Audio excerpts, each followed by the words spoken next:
حمد و ثنا کے تمام مبارک کلمات اللہ وحدہ لا شریک کی ذات کے لیے خاص ہیں۔ درود و سلام سید الاولین جناب محمد رسول اللہ صلی اللہ علیہ وسلم کی ذات مقدسہ و مطہرہ پر۔ بھائیو، حدیث جبریل کی تفسیر ہم پڑھ رہے ہیں۔ ارکان اسلام جو ہیں وہ مکمل ہم نے پڑھ لیے۔ دوسرا سوال حضرت جبریل نے نبی علیہ السلام سے کیا، مل ایمان یا رسول اللہ، ایمان کیا ہے؟ تو ایمان کے اندر 6 چیزیں اللہ کے رسول صلی اللہ علیہ وسلم نے بتلائی۔ ان تؤمن باللہ، پہلی چیز ہے کہ انسان اللہ رب العالمین پہ ایمان لے کر کے آئے، وملائکتہ، اور اللہ کے فرشتوں پہ ایمان لے کے آئے، اور پھر ورسولہ، اللہ کے تمام رسولوں پہ ایمان لے کر کے آئے۔ پھر اسی طرح تمام آسمانی کتابوں پہ ایمان رکھنا۔ 5ویں نمبر پہ یوم آخرت کے دن پہ ایمان رکھنا کہ ایک دن قبر سے مجھے اللہ نے زندہ کرنا ہے، اس کے بعد مجھ سے میری گزاری ہوئی زندگی کے بارے میں اللہ نے سوال کرنے ہیں۔ یہ ہے آخرت کا عقیدہ۔ اور 6 نمبر پہ اللہ کے رسول صلی اللہ علیہ وسلم فرماتے ہیں، وَالْقَدَرِ خَيْرِهِ وَشَرِّهِ، اچھی اور بری تقدیر پہ ایمان رکھنا۔ تقدیر پہ ایمان رکھنا یہ 6 ایمان کا ارکان ہے، اور یہ 6 چیزیں جو ہیں اگر بندہ ان پہ ایمان رکھے جیسا قرآن و حدیث ہمیں کہتا ہے تو تب بندہ ایمان والا بنے گا۔ اب پہلی بات ہے کہ اللہ رب العالمین پہ ایمان لانا۔ اللہ پہ ایمان لانے کا کیا مطلب ہے؟ 3 معنی ہے اللہ پہ ایمان لانے کے۔ سب سے پہلے بڑے سیکولرزم ابھی یہاں پہ بھی موجود ہے، جو بڑے یعنی پاکستان کے اندر بڑے پڑھے لکھے لوگ وہ کیا کہتے ہیں کہ اللہ رب العالمین نہیں ہے، اللہ نہیں ہے، بس یہ ایک حادثہ ہوا، 2 گولے آپس میں ٹکرائے، ایک زمین بن گئی دوسرا آسمان بن گیا، اور یہ نظام ویسے ہی چل رہا ہے۔ سب سے پہلی بات کہ اللہ یہ نظام دن رات لانے والا، سردی اور گرمی بارش برسانے والی ذات، زندگی اور موت دینے والی ذات ایک اللہ رب العالمین کی موجود ہے۔ یہ سب سے پہلی بات کہ اللہ رب العالمین ہے، یہ پہلا جز ہے اللہ رب العالمین پہ ایمان لانے کا۔ دوسرے نمبر پہ جو ہے نا کہ اللہ ہے وہ کہاں ہے، وہ اللہ کا قرآن ہمیں سمجھاتا ہے۔ یہاں پہ بھی کچھ گمراہ ہوئے فرقے، 2 طرح کے فرقے گمراہ ہوئے۔ ایک کہ اللہ رب العالمین ذات کے اعتبار سے ہر جگہ ہے، دوسروں نے کہا کہ اللہ رب العالمین ہر چیز کے اندر ہے۔ یہ دونوں گمراہ ہوئے، لیکن اصل عقیدہ کیا ہے؟ اللہ کا قرآن ہے، الرحمن علی العرش استویٰ۔ سورہ طٰہٰ کے اندر اللہ فرماتے ہیں اللہ رب العالمین اپنی ذات کے اعتبار سے اپنے عرش پہ مستوی ہے۔ وسع کرسیہ السماوات والارض، اللہ کی جو کرسی ہے وہ زمین و آسمان سے بڑی زیادہ وسیع ہے۔ اور پھر اسی طرح تعرج الملائکۃ والروح، اللہ کے فرشتے اور جبریل امین وہ اللہ کی طرف اوپر جو ہے وہ جاتے ہیں، یعنی اللہ رب العالمین ذات کے اعتبار سے اپنے عرش پہ مستوی ہے، اور دوسرے اپنی صفات کے اعتبار سے ہر جگہ اللہ ہماری شہرت سے بھی زیادہ قریب ہے۔ کیسے؟ جیسے موسیٰ علیہ السلام کو اللہ نے بھیجا، جاؤ فرعون کی طرف، تو موسیٰ علیہ السلام فرمانے لگے اللہ مجھے ڈر لگتا ہے، خوف آتا ہے، میں نے وہاں کے علاقے کا ایک بندہ مارا تھا، اب میں جاؤں گا تو وہ لوگ پکڑ کے مجھ پہ ظلم کریں گے۔ تو اللہ نے فرمایا کہ یہ اپنے بھائی ہارون جو ہے نا ان کو بھی ساتھ لے چلو۔ تو ہارون علیہ السلام کو نا موسیٰ علیہ السلام، اللہ کے قرآن میں یہ بات ہے کہ جب لے کر کے جانے لگے نا تو وہ ڈر رہے تھے۔ حضرت موسیٰ علیہ السلام کے دل میں خوف آ رہا تھا، تو اللہ رب العالمین نے سورہ طٰہٰ کی 46 نمبر آیت میں اعلان کیا، قال لا تخافا، اللہ فرماتے ہیں ڈرو نہیں، اننی معکما، میں تم دونوں کے ساتھ ہوں۔ کیسے؟ اسمع و ارا، میں تمہیں دیکھ بھی رہا ہوں اور تمہاری باتوں کو سن بھی رہا ہوں۔ اپنی صفات کے اعتبار سے ہر جگہ پہ ہے اور اپنی ذات کے اعتبار سے اپنے عرش پہ اللہ مستوی ہے. اور قرآن مجید کا ایک مقام وَقَدْ أَحَاطَ بِكُلِّ شَيْءٍ عِلْمًا، اللہ نے اپنے علم کے ساتھ ہر چیز کو احاطے میں لیا ہوا ہے. تو اللہ اپنی صفات کے اعتبار سے ہر جگہ پہ ہے لیکن اپنی ذات کے اعتبار سے اللہ اپنے عرش پہ مستوی ہے. یہ اللہ پہ ایمان لانا اور عقیدے کا مسئلہ ہے. اور تیسرا حصہ اللہ پہ ایمان لانے کا یہ ہے کہ اللہ رب العالمین کی ذات ہے. اللہ کی ذات ہے. یہاں بھی عقیدے کے اندر کچھ لوگ گمراہ ہوئے. کسی نے بالکل اللہ کی ذات کا انکار کیا کہ جیسے اللہ قرآن مجید میں فرماتے ہیں ید اللہ مبسوطتان، اللہ کے دونوں ہاتھ ہیں اور کھلے ہوئے ہیں. کل من علیہا فان ویبقى وجہ ربک ذو الجلال والاکرام، اللہ کا چہرہ باقی رہے گا، باقی ہر چیز فنا ہو جائے گی. تو وہ کہتے ہیں چہرہ ہمارا بھی ہے اور ہاتھ ہمارے بھی ہیں، تو اس لیے اللہ کے لیے ہم یہ بات نہیں کریں گے، اس معنی کی تعمیل کریں گے. تو وہ بھی گمراہ فرقے.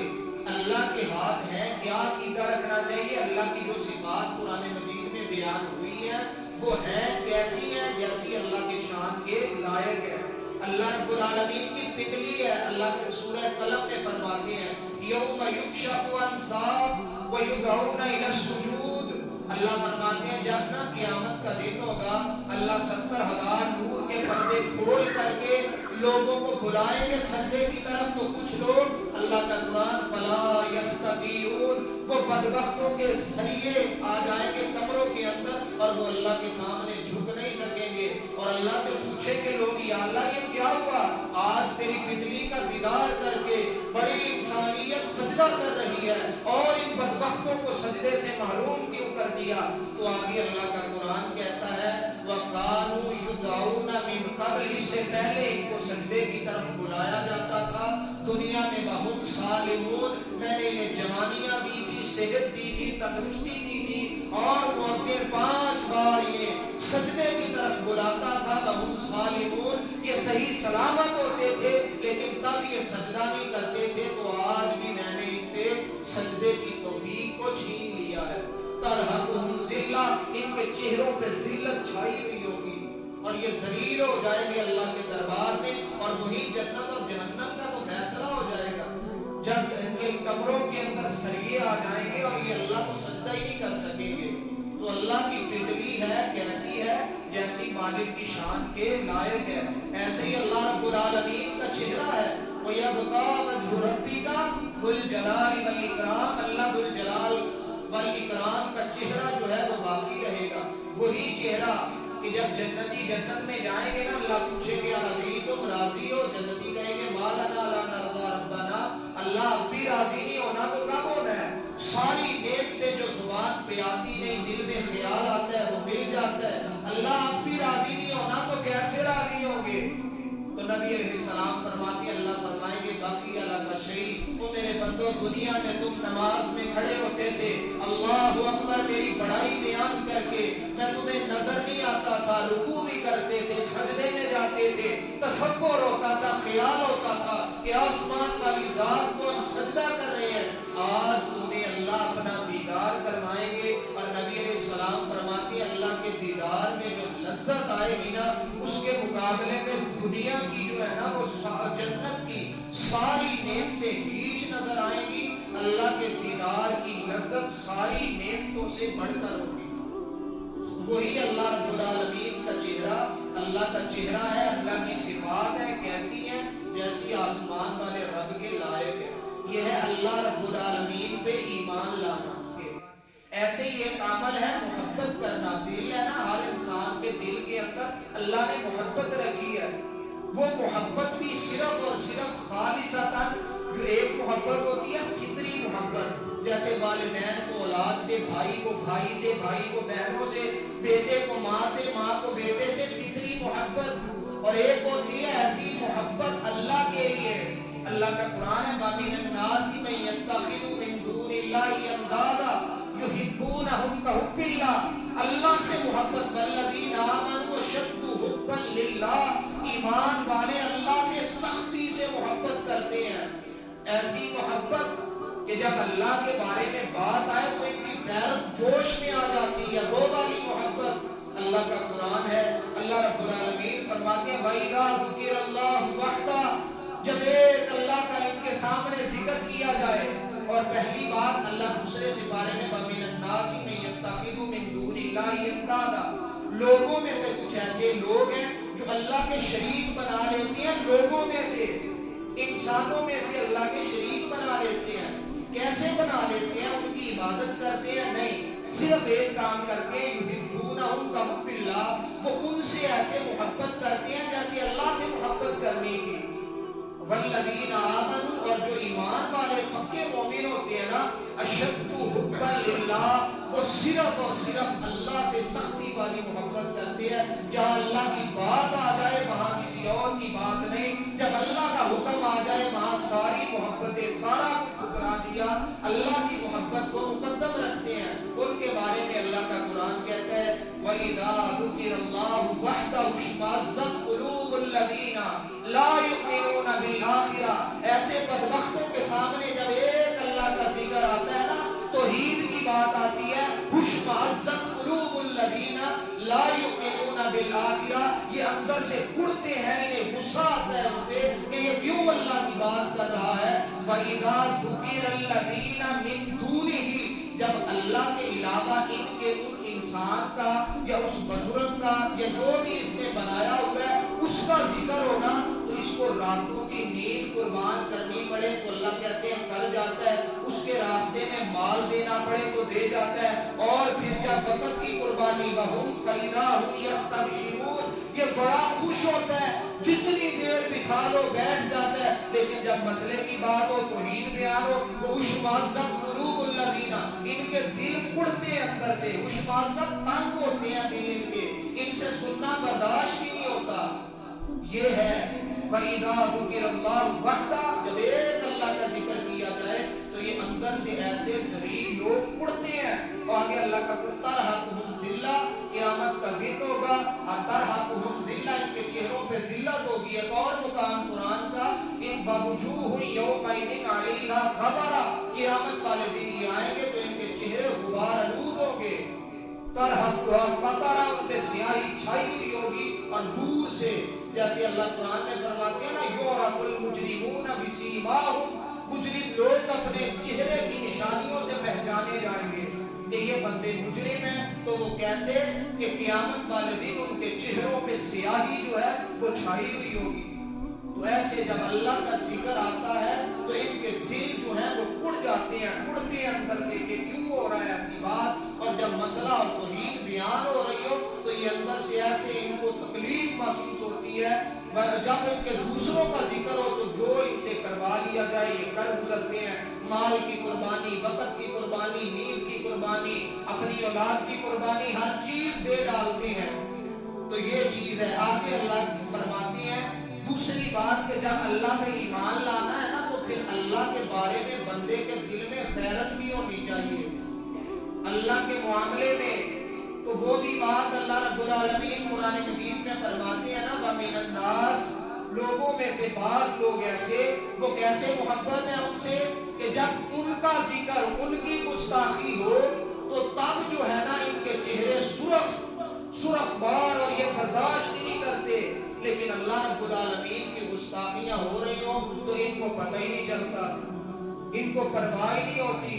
حضرت ابوبکر صدیق رضی اللہ تعالیٰ عنہ گزر رہے ہیں، قرآن مجید کی آیت نازل ہوئی وَمَن يُقْرِضُ اللَّهُ قَرْضًا حَسَنًا، کون ہے جو اللہ کو قرض حسنہ دے، یعنی صدقہ و خیرات کرے اللہ کے راستے میں، یُضَاعِفُ لَهُ یوم القیامہ، قیامت کا دن ہوگا تو اللہ اسے بڑھا چڑھا کر کے دے گے۔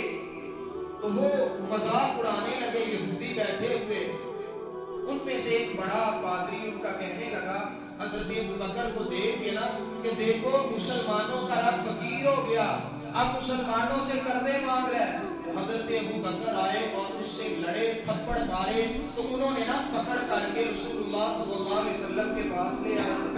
ابوبکر رضی اللہ تعالیٰ عنہ کو نبی علیہ السلام کو کہنے لگے ہمارے عالم کو اس نے مارا ہے، ہمیں قصاص لے کر کے دو۔ نبی علیہ السلام فرمانے لگے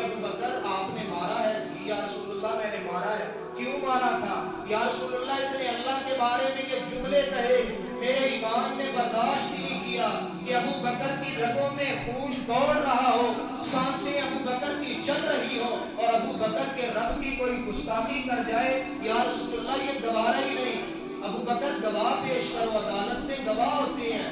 یا رسول اللہ وہاں تو یہ سارے یہودی تھے، اب تو یہ نبی علیہ السلام فرماتے ہیں ابو بکر اگر یہودیوں نے قسم اٹھا دی تو پھر تمہیں تھپڑ کھانا پڑے گا۔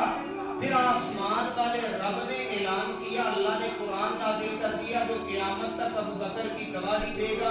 اللہ فرماتے ہیں قد سمع اللہ قول الذین قالوا ان اللہ فقیر ونحن اغنیاء۔ اے پیغمبر ابو بکر کی گواہی آسمان سے آئے گی، جو رب کے لیے غیرت کھائے پھر رب بھی اسے اس کی کمر لگنے نہیں دیتا، جو رب کے لیے قربانی دے تو پھر اللہ بھی اسے تنہا نہیں چھوڑتے۔ اللہ نے سنی تھی ان بدبختوں کی بات جو کہہ رہے تھے کہ اللہ مسلمانوں کا فقیر ہو گیا، وَنَحْنُ أَغْنِيَاء، اور ہم غنی ہیں۔ اے نبی ابو بکر کی برات کا اعلان ان یہودیوں کے سامنے کر دیجئے۔ تو اللہ نے قرآن نازل کر دیا۔ آج ہم کتنی اللہ کے لیے سیکریفائسز کرتے ہیں، اللہ کے لیے، اللہ پہ ایمان بھی ہے تو اللہ کے بلاوے آتے رہتے ہیں مساجد سے، ہمارے کان تک جو نہیں ریگتی۔ اللہ کی قسم اگر ایک دن اپنا کام بند کر کے آ جا کہ میرے رب نے آواز دی ہے، تیرے ظاہری طور پہ مثال کے طور پہ بندے کا زمیندار ہے تو وہ اذان ہو چھوڑ دے اپنا، اور جب چھوڑنا ہے نا اللہ اکیلے یہ کہنا ہے اللہ تیرا بلاوا آیا ہے، اللہ میں جا رہا ہوں تو گواہ رہنا، اللہ تیری ذات کے لیے یہ چھوڑ کے جا رہا ہوں۔ بندہ آ جائے ظاہری طور پہ بندے کو لگے نا میرا خسارہ ہو گیا، گھاٹا ہو گیا، دکاندار ہے، کوئی بھی کام ہے، کام آیا ہوا ہے، ادھر سے اذان آ جائے تو بندہ یہ کہے اللہ میں نے تیرے لیے چھوڑا ہے، اللہ اب میں جا رہا ہوں تو گواہ رہنا، اللہ کوئی مطلب نہیں ہے۔ تو اللہ کی قسم اگلی بار جب دعا کے لیے ہاتھ اٹھانا تو پھر کہے اللہ تو گواہ ہے، اللہ فلاں کام فلاں وقت کے وقت، اللہ نماز کا وقت تھا، تیرے مؤذن نے صدا لگائی تھی حی علی الصلاۃ حی علی الفلاح کی، اللہ اس نے کہا تھا اللہ اکبر اللہ اکبر، ایک آواز پہ لبیک کہتے ہوئے اللہ میں کام چھوڑ کے آیا تھا، اللہ میرے اس کام کا واسطہ ہے، یا اللہ میرا یہ کام آسان کر دے۔ تو اللہ کی قسم دیکھ پھر میرا رب تجھے کیسے رحمت تیرے اوپر کرتا ہے۔ وہ صحیح بخاری کی حدیث، 3 بندے جا رہے ہیں سفر میں، آندھی اور طوفان آیا، وہ غار میں چھپ گئے، جب غار میں چھپے نا تو ایک بڑا پتھر لڑکتا ہوا آیا اور غار کے منہ پہ آ گیا، ان تینوں نے زور لگایا لیکن اسے ذرا بھی ہلا نہیں سکے۔ تو اب یہ تینوں اپنی موت کا انتظار کر رہے ہیں، بندے موحد ہیں، بندے مسلمان ہیں، اور یہ ہمیں کون بتا رہے ہیں؟ جناب محمد الرسول اللہ صلی اللہ علیہ وسلم، کوئی قصہ کہانی نہیں، صحیح بخاری کی حدیث ہے۔ اللہ کے رسول فرماتے ہیں یہ تینوں موت کا انتظار کرنے لگے، پھر ایک کہنے لگا یار ہم نے جو جو کام اللہ کی رضا کے لیے کیا ہے آج اللہ کو اس کا واسطہ دیں گے کہ یا اللہ وہ کام تیرے لیے کیا تھا۔ پہلے نے ہاتھ اٹھائے اللہ میں ٹھیکیدار ہوں، اللہ مزدور رکھے ہوئے ہیں، یا اللہ تو گواہ ہے، ان کا پسینہ خشک ہونے سے پہلے اللہ میں سب کی مزدوریاں تیری رضا کے لیے دے دیتا ہوں، اللہ تو گواہ یہ کام میں تیرے لیے کرتا ہوں، اللہ اس مصیبت سے نجات دے دے۔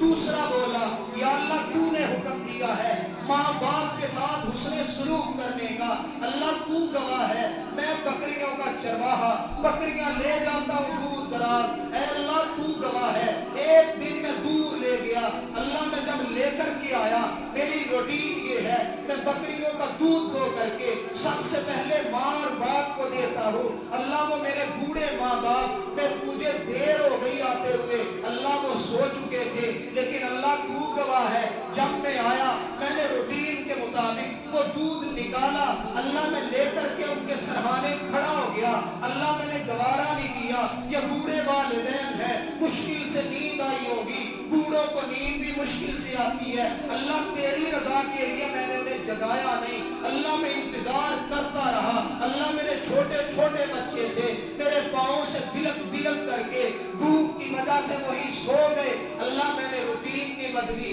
تیری رضا کی خاطر تو نے کہا تھا والدین سے اس نے سلوک کرنا ہے، اللہ تیری رضا کی خاطر میں نے روٹین نہیں بدلی، رات کافی گزر گئی پھر والدین کو جاگ آئی، اللہ میں دودھ کا پیالہ لے کر کے تیری رضا کے لیے کھڑا تھا، تو اللہ یہ عمل میں نے تیری رضا کے لیے کیا ہے، تو اللہ یہ قبول کر کے ہمیں اس مصیبت سے نجات دے دے۔ اور رسول اللہ کی زبان سے نکلے ہوئے ارشاد کہ اللہ کی قسم وہ پتھر لڑکتا ہوا گر پڑا جو کسی انسان سے ہلنے والا نہیں تھا، وہاں کوئی ان کی چیخ و پکار سننے والا نہیں تھا، تو وہ ان کی دعا کرنے کی وجہ سے جو کام انہوں نے اللہ کے لیے کیا تھا، وہ وسیلہ جب واسطہ دیا انہوں نے، تو وہ میرے رب نے ان کی مشکلات کو کیسے آسان کیا۔ یہ نصیحتیں ہیں ہمارے لیے۔ آج ہم کتنی قربانی دیتے ہیں، کیا کچھ کرتے ہیں، یہ رب کے معاملے میں غیرت ہونی چاہیے۔ اللہ کے رسول صلی اللہ علیہ وسلم غزوہ احد کے اندر کتنے زخمی، سارا سر مبارک زخمی، دانت شہید ہو گئے، اس قدر خون بہا، سفید کپڑا سرخ ہو گیا نبی علیہ السلام کا، پہاڑ پہ بیٹھے ہوئے ہیں، ابو سفیان رضی اللہ عنہ ابھی مسلمان نہیں ہوئے، غزوہ احد کے لیڈر یہی تھے، تو جب انہوں نے جنگ جیت کے کہا نا اولو حبل، ہمارا حبل بت جیت گیا آج، نبی علیہ السلام اتنی پہلے اس نے نا نعرے لگائے تھے، کیا تمہارے اندر محمد صلی اللہ علیہ وسلم ہے، ابو بکر ہے، عمر ہے، اس نے سمجھا یہ سارے شہید ہو گئے، نبی علیہ السلام نے فرمایا چپ کرو، یہ کافر ایسے بول رہا ہے، بولنے دو۔ تو نا جب اللہ کے بارے میں اس نے بات کی نا کہ ہمارا بت جیت گیا اور اللہ ہار گیا، نبی علیہ السلام حضرت عمر کہتے ہیں سرخ ہو کر کے رسول اللہ اتنی زخمی حالت سے جست لگا کر کے کھڑے ہوئے اور کہا عمر تم جواب کیوں نہیں دیتے، تمہیں نہیں پتا اللہ کے بارے میں بکواس کر رہا ہے، بتلاؤ اسے، اللہ والا واجل تیرا بت خاک میں مل جائے گا، ہمیشہ جیت اللہ کی ہوگی، جیتنے والی ذات اللہ کی ہے، جتانے والی ذات اللہ کی ہے۔ عمر نعرہ لگا اور جواب دو کافر کو۔ عمر کہتے ہیں میں حیران ہو گیا نبی علیہ السلام کا وہ قوت و طاقت دیکھ کر کے، جب اللہ کے بارے میں بات آئی تو رسول اللہ صلی اللہ علیہ وسلم ایسے جمپ لگا کے کھڑے ہوئے اور کہا عمر جواب کیوں نہیں دیتے تمہیں نہیں پتا اللہ کے بارے میں بات کر گیا ہے بندہ۔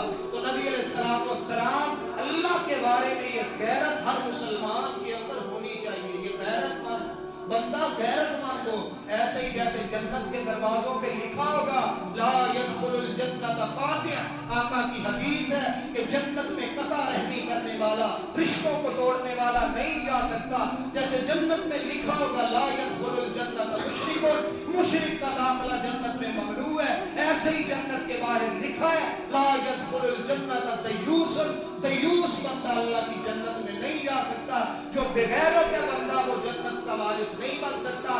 اسلام ہمیں غیرت مندی سکھلاتا ہے، جو بندہ غیرت مند نہیں اس کا جنت میں جانا بھی منع ہے۔ اسلام ہمیں غیرت کا درس دیتا ہے، اور وہ غیرت سب سے بڑھ کر کے انسان کی اللہ کے سامنے ہونی چاہیے، اللہ کے بارے میں ہونی چاہیے۔ آج کتنے لوگ ہیں اللہ کے لیے غیرت کھانے والا کوئی بندہ، غیرت کھانے والے جس کے بارے میں غیرت کھائی جائے پھر اس کے حوالے سے کوئی ذرا سی بھی بات انسان برداشت کرتا نہیں کرتا۔ ایک مرد اپنی بھائی اپنی بہن کے بارے میں غیرت مند ہوتا ہے، تو کوئی باہر کا بندہ بھلا اس کی بہن کے بارے میں کوئی بات کرے تو برداشت کرے گا نہیں۔ اسی طرح جو خامد ہوتا ہے وہ اپنی بیوی کے بارے میں غیرت مند ہوتا ہے، کوئی بات کرے بیوی کے بارے میں نہیں کرنے دیتا، تو وہ غیرت کا تقاضا ہے، سب سے بڑھ کر غیرت وہ اللہ کے لیے ہونی چاہیے۔ انصاری صحابی نبی علیہ السلام کے پاس آئے، یا رسول اللہ صلی اللہ علیہ وسلم اونٹ ہمارا وہ جو ہے نا بفر گیا ہے، ہمیں قریب نہیں آنے دیتا، کاٹتا ہے۔ نبی علیہ السلام آئے، انس کہتے ہیں ہم سارے سے ابھی کھڑے ہو گئے، نبی علیہ السلام باڑے کے اندر داخل ہو گئے اور ہم نے دیکھا، اللہ کی قسم مسند احمد کی صحیح حدیث، ہم نے دیکھا، ہم ڈر رہے تھے کہ کہیں اونٹ اللہ کے رسول کو نقصان نہ پہنچا دے، ہم ڈر رہے تھے، لیکن ہم نے کیا دیکھا، جب اونٹ نے دیکھا رسول اللہ صلی اللہ علیہ وسلم کو اپنی طرف آتے ہوئے، تو وہ صحابی کہتے ہیں اللہ کی قسم یہ آنکھیں دیکھ رہی تھی، دل یہ منظر محفوظ کر رہا تھا، وہ اونٹ نے اپنی دونوں ٹانگیں زمین پہ رکھی، گردن اللہ کے رسول کے قدموں میں بچھا دی، گویا ہمیں یوں لگا جیسے یہ اونٹ رسول اللہ کو سجدہ کر رہا ہے۔ نبی علیہ السلام نے اس کے چہرے پہ پیار کیا، پیار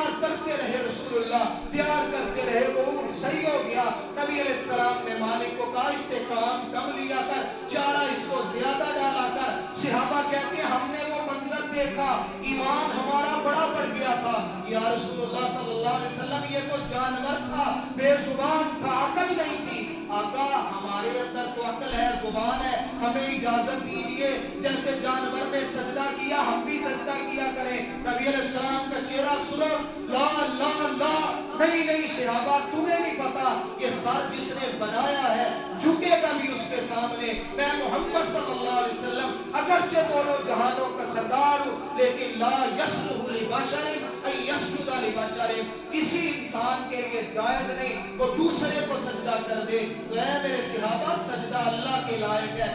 جب بھی رب کی بات آئی تو اللہ کے رسول صلی اللہ علیہ وسلم نے غیرت دکھلا کر کے ہمیں بھی بتلایا کہ لوگوں اللہ کے معاملے میں غیرت مند بن جاؤ۔